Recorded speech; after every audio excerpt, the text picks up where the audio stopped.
For you I live and for you I breathe. I just wanna please you, 'cause Lord, I love you. And Hello when and this welcome earth to another shall episode from SOS pass Ministries. I'm away, excited and humbled Lord, that you I were able wanna to stop by and hear hear the you Word of God say, today. Today well we're going to be talking about done. rejection. And I really do pray that as we spend the next few moments together that your whole life will be changed, because it's impossible, quite frankly, to go through this life for any period of time and not feel the anguish of rejection. It's impossible to be liked or accepted or celebrated by everybody. You will not be. It doesn't matter who you are, not everybody, for whatever reason, because we get rejected for different reasons, but not everybody is going to think you're the best thing since sliced bread. And sometimes you'll get rejected. And if you've ever been rejected, you know how painful and how devastating that can be. And that's why a lot of people don't open themselves up or don't make themselves vulnerable, is for that fear of rejection. Some people never try to reach up and higher because maybe where they're trying to reach to, maybe the people in that circle, or maybe the institution, or whatever that might be, like, will reject them, so they don't try. If you've been rejected by a friend or a loved one, a family member, a job, a school, whatever it is, a crush, or a husband, a wife, that pain of rejection is so devastating.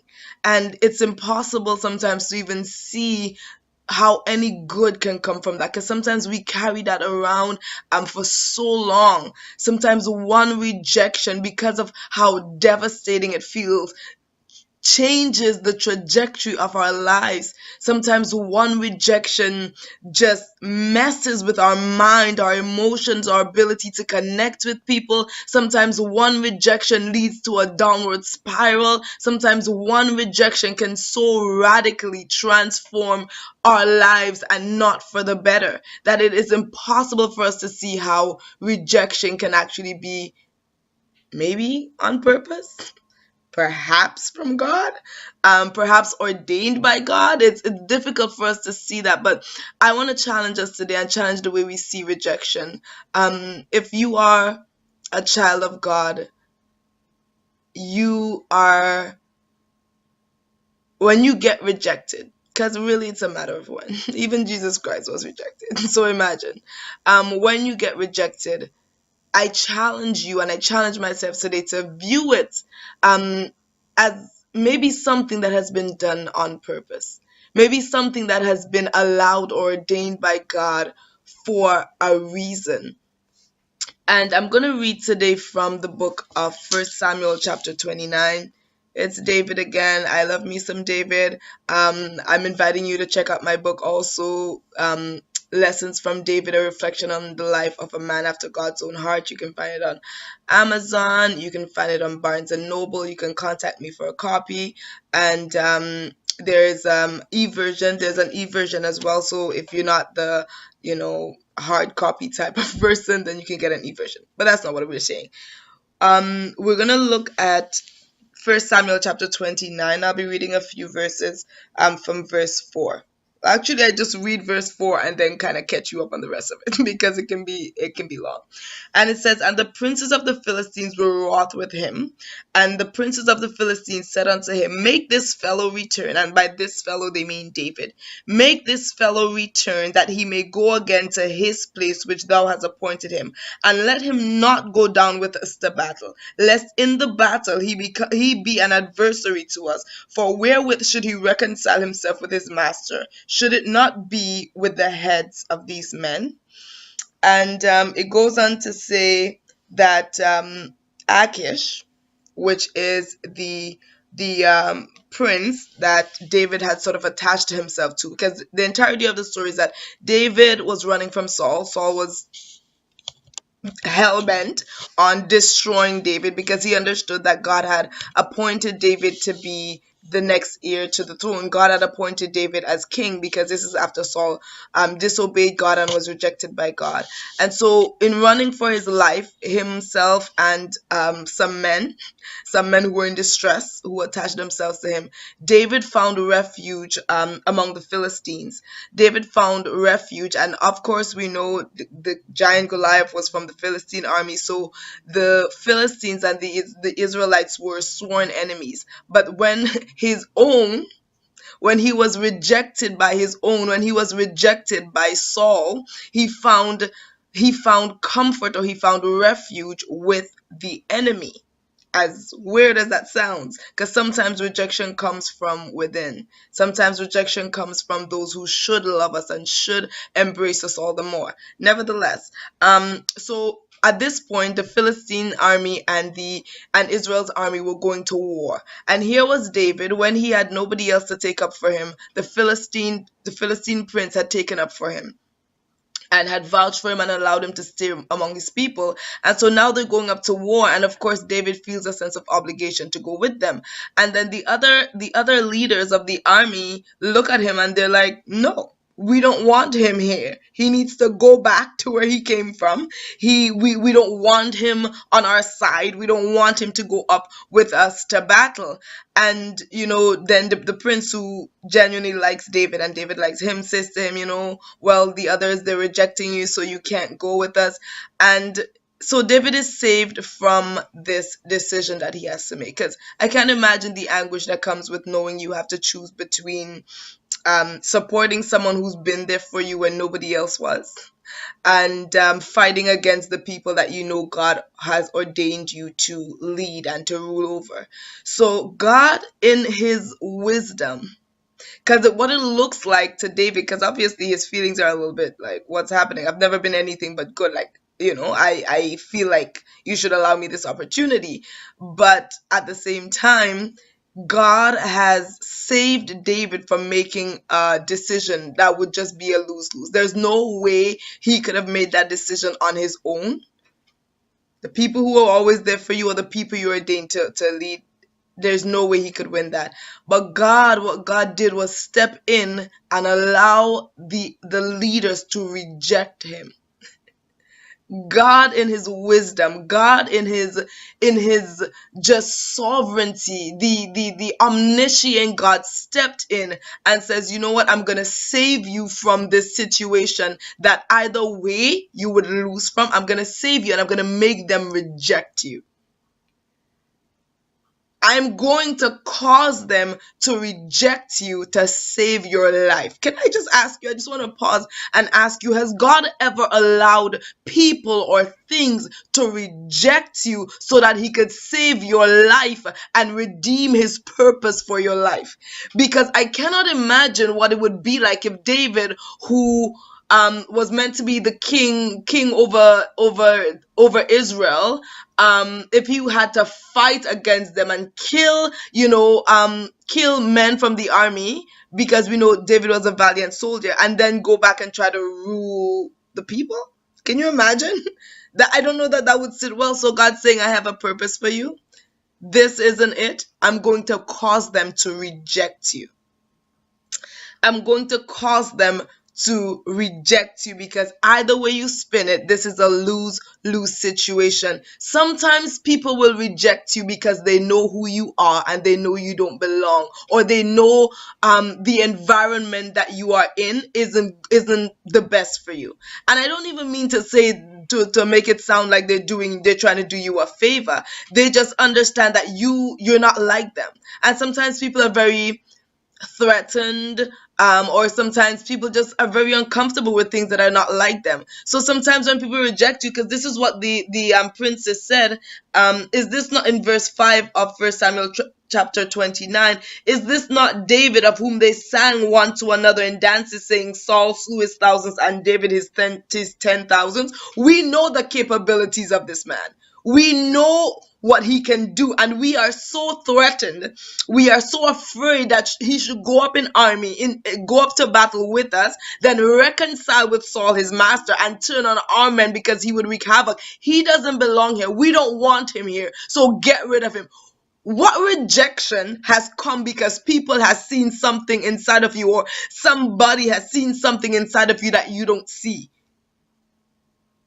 Some rejection happens because people understand that even if they don't know 100% what it is, that you're different. And that's okay. If people reject you because they can't feel comfortable living certain ways and saying certain things and having certain conversations around you, that's okay. If it's at school or at work or wherever it is, and you're trying to live a life that is pleasing and acceptable unto God, and then all of a sudden your friends no longer find you cool to be around, or the people don't find you pleasant to be with at lunchtime or whatever it is, and they don't want you in their circle because they know that there's something different inside of you, and they can't be comfortable doing any old thing or living any old way around you, and they reject you, then that's okay.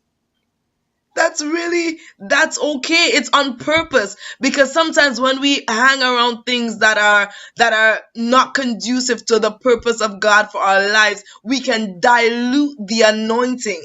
Believe me, if you always around something or somebody, or always in a place where people just have these foolish conversations and are just doing any old madness, and every little by little, inch by inch, you find yourself getting drawn in and sucked in, then how are you still able to minister with the same level of anointing to those people? How are they ever expected to see you as the mighty man or woman that God has called you to be? Let them reject you. Let them reject you, because you do not belong. And it's okay to not belong. Sometimes people will reject you because, not because they know that you don't belong and they can't do anything, but because they don't see you for who you are. Imagine when Jesus went to do miracles in his hometown, and they're just like, this is Jesus. He is the son of a carpenter. His sisters are here with us. His brothers are here. Like, who do you think you are? And so they rejected him. But he didn't lose. They lost because they couldn't see him for who he really was. So they rejected him. It grieved him because he wanted to do so much more. But he understood that, you know what, sometimes a prophet, the only place a prophet doesn't have honor is among those who know him the most. So sometimes people won't see what God has in store for you. All they see is maybe your past. All they see is your here and now, and your struggles, and your effort to get by, and just they don't see you as God sees you, and so they think you're beneath them. And sometimes they will reject you, and that's okay, because sometimes God will take you away from people and allow them to reject you, so that when he brings you up, when he does what he needs to do in your life, that nobody else can take credit for it. Sometimes the rejection is linked with your purpose in such a way that it frees you to walk in purpose and give all the glory to God. When people tell you you're not good enough, when they tell you they don't want you around, when they reject you for whatever reason, understand that the only thing that frees you up to do is to be more of who God has called you to be. Because sometimes when we're in certain spaces and we're looking for the approval of people, when we're looking for the approval of others, then we can become such people pleasers that we're not pleasing God and we're not walking in purpose. So let them reject you. Only when they reject you, you seek more of who God wants you to be,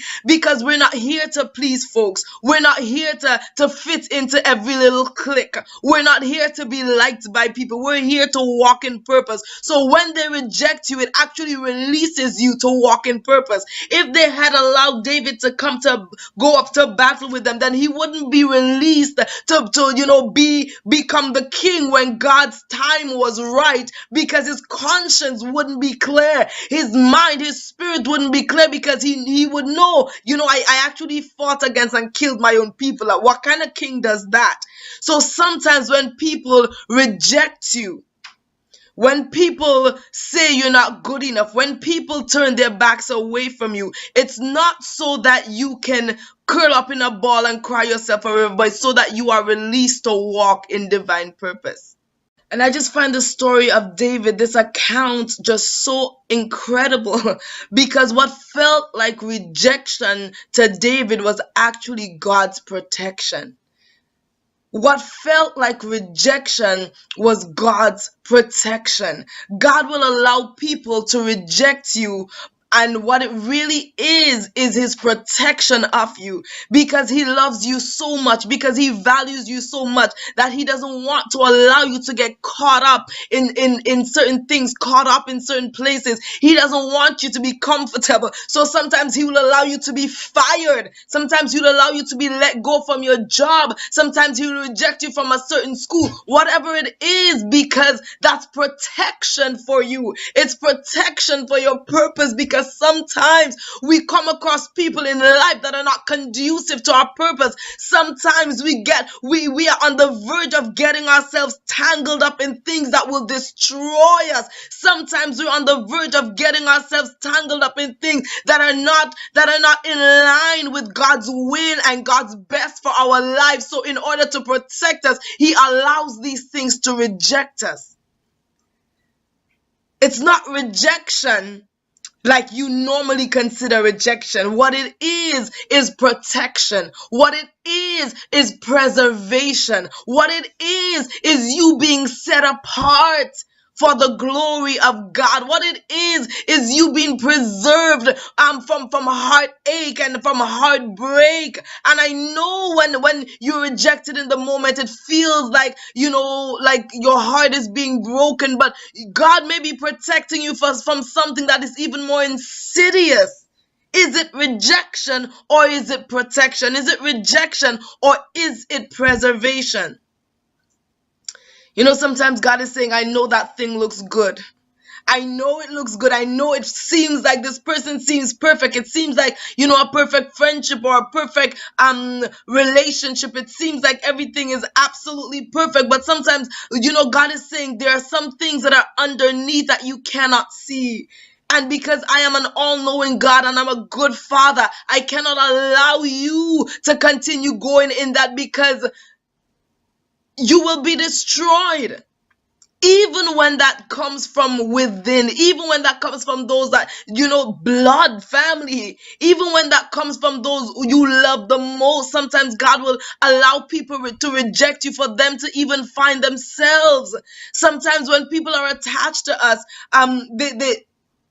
they lean so much on who we are that they don't get to explore what God has for them. So sometimes when God allows you them to reject you so that they can find themselves in him, not everything is meant to cry after. Not everything is meant to be chased. And some things we have to learn to let go. So many of us are walking around for so long, for years, for decades, with the pain and the hurt of rejection for people who have gone on a long time ago. And God is saying, if you would let them go, I will show you that I have so much better in store for you. Remember when God rejected Saul and Samuel kept crying over Saul as if God couldn't find himself another. And God asked him straight up, how long are you going to keep crying over Saul? I have rejected him. I'm done with it. You need to get over it.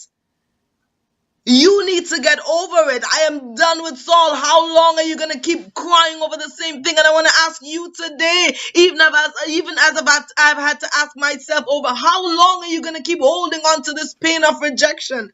How long are you going to allow somebody's response to you, the fact that somebody didn't like you, or the fact that somebody didn't think you belonged to their circle? How long are you going to allow that rejection from that job, that person, that place, that thing to hold you in bondage? Let it go. Let it go, because God has so much better in store for you. God saw things down the line that you couldn't see, and it's not rejection for you to wallow in self-pity, but it's rejection for you to be relieved. Relieved that God in his wisdom saw it fit to deliver you. Don't cry over it.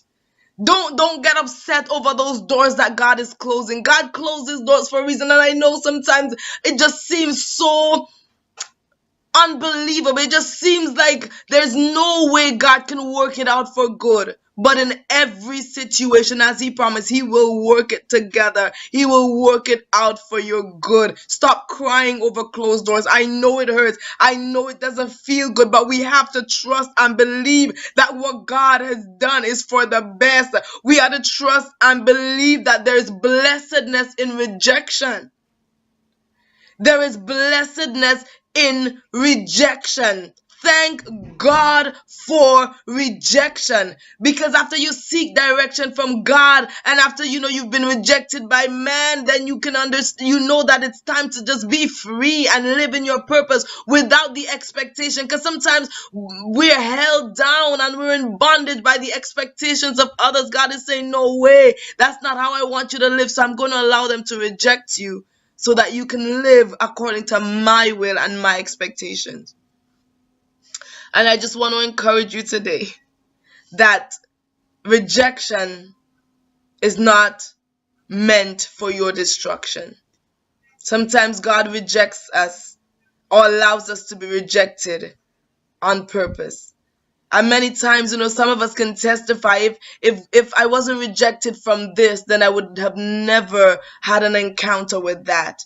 If this person didn't reject me, then that person there would not be room for that person to come into my life. If this organization or this school or this friend or whatever it is, if this person didn't reject me, then I would not have had one of the best blessings in my life. Where has God already proven to you that rejection can be blessing? And why would you not apply to every other rejection that you've ever faced? Because God can be in rejection as well.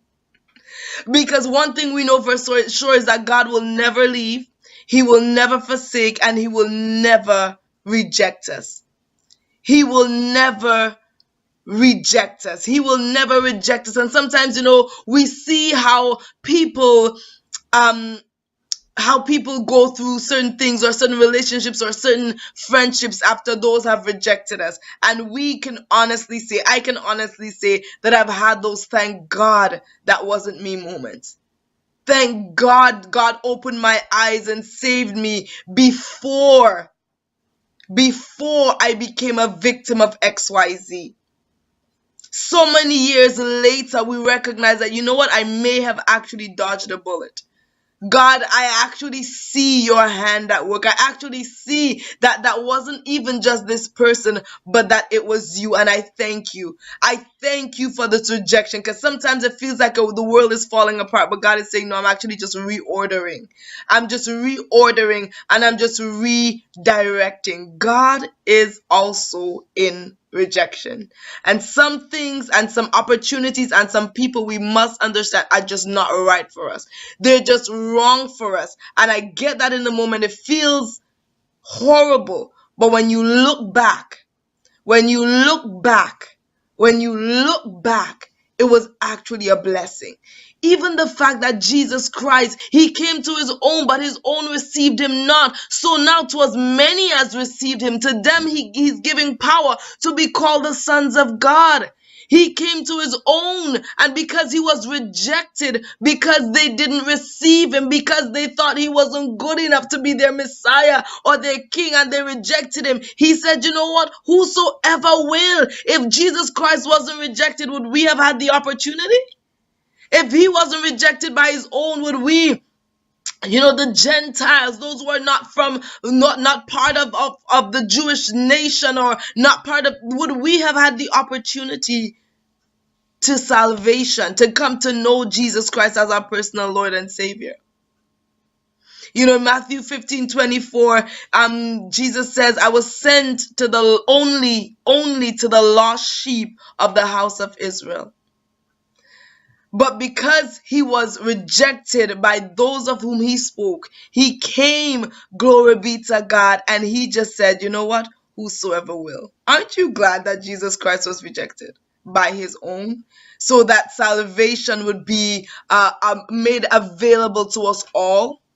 Aren't you glad that rejection can turn out to be the biggest blessing that you've ever known? I want you to examine your life and just all the rejections that you've been through, and thank God for every last one of them. Because in Every one of them, I know that God has a purpose, and it's not for you to wallow in self-pity, and it's not for you to give up, and it's not for the downward spiral. It's not for you to try to drown the pain on in alcohol and addiction, or whatever it may be. It is for his glory. You have been rejected on purpose. You are free to walk in purpose. You are free to do what he has called you to be. You've been protected. You've been preserved, and you may not see from what, but trust that God doesn't do things randomly, and he also has a purpose. He always